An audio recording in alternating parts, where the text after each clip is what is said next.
देवरे परही जे कर पिया परदेशवा।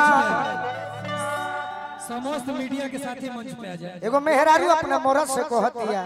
भाई साहब राजा जी कुर्सी ठीक से लगा दीजिए। चैत के महीना बा तनी हमरा के तंग जन करी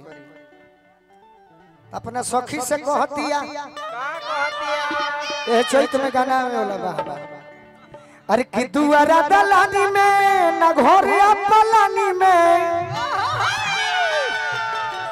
मनीषा कबार के नची हो कि दुआरा दलानी में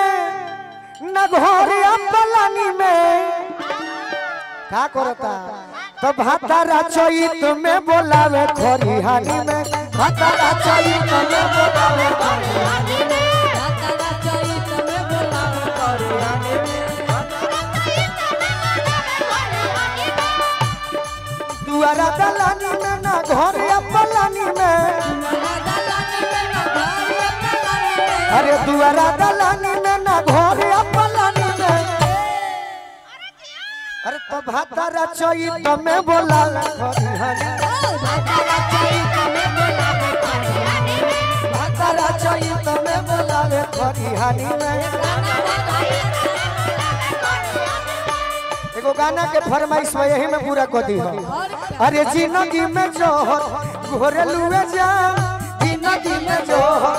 घोरे लुए जा तो अपना बगला के होई दिलवा का घोरे लुए जा अपना बगला के होई दिलवा अरे भातारा चैत में बोलावे खरिहानी में गाना केने बाबू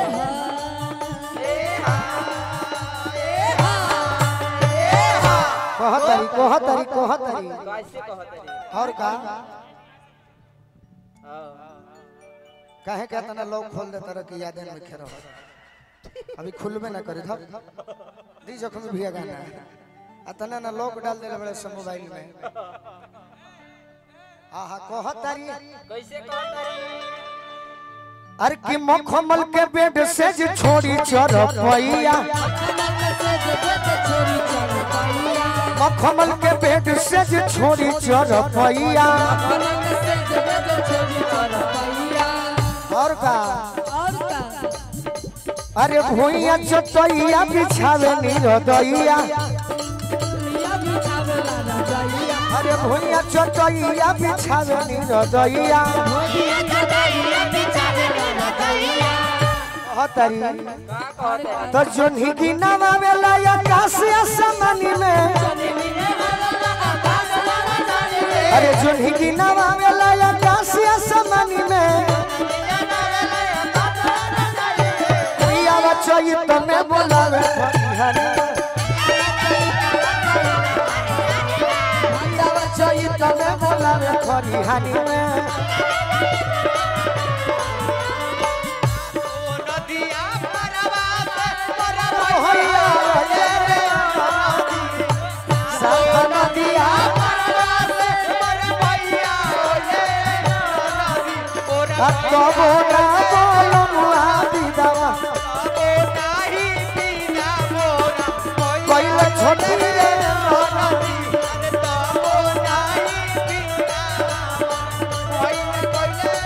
अरे प्रिया चैत में बोलावे खरिहानी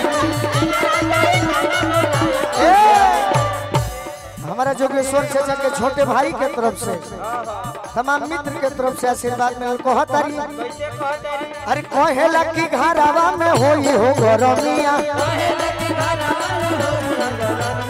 कहेला कि घरवा में होई हो गरमिया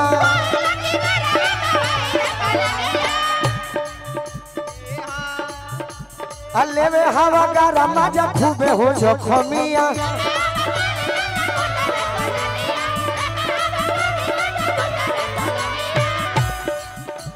तो गोलू हो चुहानी नहीं आरे औरी मच्छरदानी में आवा आवा आवा आवा मीडिया के साथ ही बाइट लगे 2 मिनट गोलू हो चुहानी नहीं और मच्छरदानी में अरे पियावा चैत में बोलावे खरिहानी में